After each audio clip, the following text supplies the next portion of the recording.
estamos atendiendo al interés superior de la infancia. Gracias. Gracias, Juan. Tiene la palabra Salvador Ortega López. Buenas noches, señor presidente. Maestro Emilio Álvarez y Casa, que por cuestión de él nos encontramos y por atender a un sector no menos importante de la sociedad, me encuentro aquí en la ciudad de Washington. Me siento, como últimamente ha sido en cada reunión que asisto a la sociedad civil, menos importante de tanta responsabilidad que tiene la Comisión Interamericana de Derechos Humanos para atender tantas violaciones, pero no menos importante es atender también al sector que yo represento, que es el sector empresarial, que somos los que creamos 9 de cada 10 empleos en la República Mexicana y posiblemente en América Latina. Es una aportación de la sociedad civil en la cual quisiera mencionar que no es tan importante como lo acabo de escuchar. Me siento apesumbrado de tanta violación, tanta responsabilidad que hay como seres humanos y como mexicanos atender a nuestros hermanos en toda la parte del hemisferio. Soy Salvador Ortega y soy presidente de mi asociación Unidad Industrial Iztapalapa. Es una asociación de la sociedad civil con registro y reconocimiento ante la Organización de los Estados Americanos y con el compromiso adquirido como tal, con fundamento en los artículos 6 y 26 de la Carta Democrática Interamericana, expongo lo siguiente. Una vez conocido el informe por el Grupo de Trabajo de Reflexión sobre el funcionamiento de la Comisión Interamericana de Derechos Humanos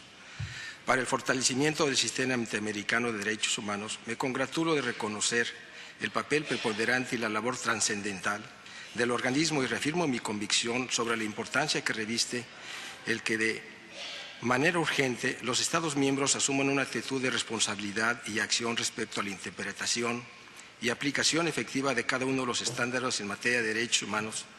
coadyuvando de manera tal que sean congruentes con las diversas herramientas que la Comisión Interamericana de Derechos Humanos y se generen las condiciones necesarias para favorecer la aplicación del derecho internacional de los derechos humanos por las instancias locales a fin de reforzar el trabajo político encaminado a reducir la distancia existente entre los modelos y las prácticas de los países miembros y el nivel de incumplimiento de las decisiones de los órganos de protección. En ese mismo orden de ideas, agradecemos la invitación de darnos la oportunidad de participar en este foro para sugerir se incorporen los cambios necesarios para el mejor funcionamiento de la Comisión Interamericana de Derechos Humanos para el fortalecimiento del sistema interamericano de derechos humanos, en virtud de que se hace falta regular e implementar en los países miembros los instrumentos que generen los mecanismos de aplicación concreta de los derechos en su expresión económica para el efecto de que impulse el desarrollo económico y social de los pueblos. En la experiencia propia en el Estado mexicano, hace falta una regulación precisa y una figura institucional que defienda a las micro y pequeñas empresas. En estos 3 años que tengo de ombudsman empresarial, he intervenido en defensa de las empresas ante la Secretaría de Hacienda y Crédito Público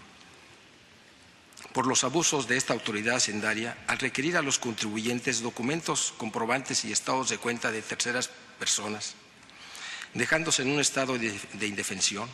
al ser revisadas por dicha autoridad, violando de esta forma garantías tuteladas por instrumentos internacionales y por la Constitución Federal. Asimismo, la diversa autoridad denominada Comisión Federal de Electricidad, ya que está visitando a las micro y pequeñas empresas para pedirles su gasto de energía sin haber una razón de por medio y una razón y una orden debidamente fundada y motivada, inobservando con dicho actuar el derecho de audiencia y el derecho a la privacidad tutelados en el máximo ordenamiento de la nación. En ese mismo sentido, las pequeñas y medianas empresas, al requerir el servicio para aumentar la carga o simplemente contratar un nuevo servicio a las autoridades en comento, le solicitan a la empresa instalaciones que debe de donar por demás onerosas para la micro y pequeña y además un depósito de 2 meses de consumo de energía sin justificarlo al usuario debidamente, generando un acto arbitrario de autoridad con dichas trabas burocráticas, violando así no solo los derechos humanos económicos, sino también impidiendo el desarrollo económico de dichas empresas y por ende el social, aprobado en la ONU el Acuerdo de Desarrollo el 3 de abril del 2006. Otro ejemplo de lo anterior es el caso de la Comisión Nacional de Agua, que no facilita la regulación de los pozos federales de agua en el país y con tantas trabas y burocracia, y no saber la cantidad de agua que se está extrayendo de los mantos acuíferos, creando incertidumbre para la nación y el usuario, de la misma forma dependencias a nivel municipal que prestan el servicio de agua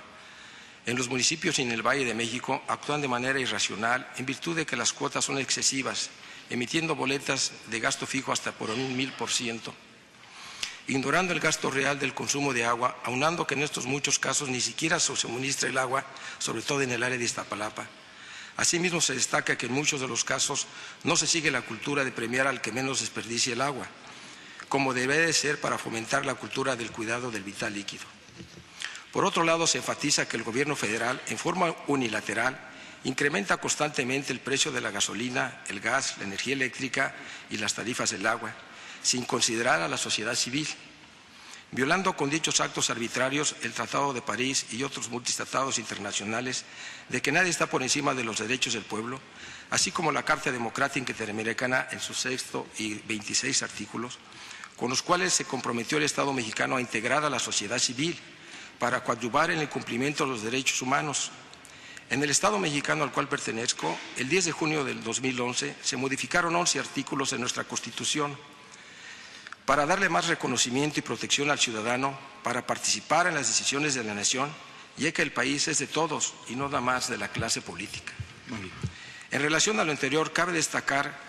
que se acaba de reformar la legislación federal para facultar a los juzgados federales del conocimiento de las denominadas acciones colectivas,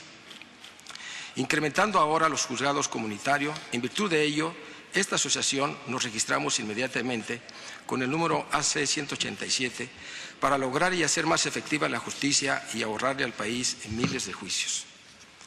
Por las razones expuestas, le solicitamos respetuosamente para que intervenga la Corte Interamericana para hacer valer los tratados internacionales en los cuales México forma parte y así proteger, difundir y promocionar los derechos de las personas. El maestro y magistrado Jean-Claude Trompetit, en la conferencia relativa a las reformas constitucionales en materia de derechos humanos, realizó una exposición en la Asociación Nacional de Abogados de Empresas, en la que nos explicó que a las pequeñas y medianas empresas también se les puede violar los derechos económicos. Sí, disculpe usted la interrupción, el atrevimiento, pero se ha excedido ya mucho. Un minuto, señor presidente. Adelante. Gracias. Ya que comento por esta razón, en nuestra Carta se estableció que la protección es para las personas en un amplio sentido y que quiere decir que puede ser físicas o morales. Razonamiento por el cual coincido toda vez que desde hace 3 años el de la voz protege y defiende a los derechos económicos, consistente en la defensa de los derechos humanos de las personas jurídicas, así como también lo constata y lo demuestra y recomienda la investigación de los hallazgos del sondeo de la Organización de Estados Americanos del 13 de marzo del 2012 respecto al sector privado, en el cual afirma que las pequeñas y medianas empresas son las más afectadas por la inseguridad jurídica y también por el crimen organizado, razón por la cual se propone crear una figura de ombudsman sectorial que vigile, supervise y califique a los gobiernos federales, estatales y municipales, exhibiendo especialmente a los que no cumplan por los medios de comunicación. Muchas gracias y gracias por su paciencia. Gracias, señor Ortega, por su participación. Tiene la palabra David Velasco Rondón. Muchas gracias. Buenas noches, señor presidente, señoras y señores miembros de la Comisión Interamericana de Derechos Humanos. Buenas noches a todas y todos. En primer lugar, debo señalar, como se acaba de precisar en este momento, que mi nombre es David Velasco Rondón y vengo en representación de la Fundación Ecuménica